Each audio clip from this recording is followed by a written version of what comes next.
আজকাল সময় বাঁচানোর জন্য আমরা বেশিরভাগ যাতায়াতের জন্যই বিমান ব্যবহার করি। প্লেনে বসে আপনি কি কখনো ভেবে দেখেছেন যে এটি কতটা উঁচুতে উঠতে পারে?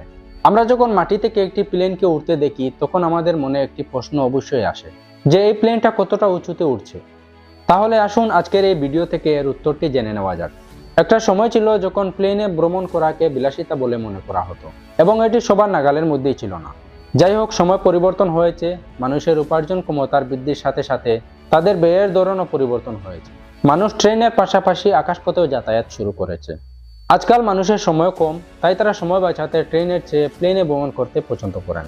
প্লেনে বসে আপনি যখন মেঘের উপর দিয়ে উঠছেন তখন নিশ্চয়ই কোনো না কোনো সময় ভেবেছেন যে এই প্লেন কত উঁচুতে উঠতে পারে।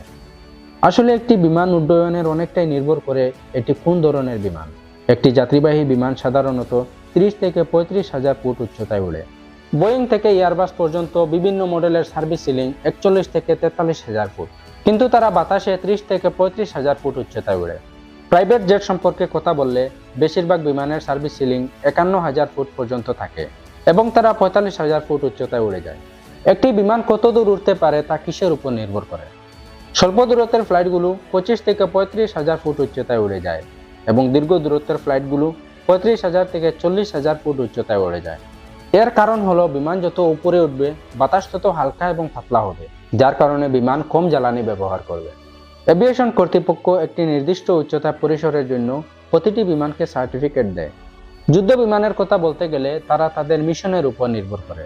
একটি যুদ্ধ বিমান 60 থেকে 70,000 ফুটেরও বেশি উচ্চতায় উঠতে পারে।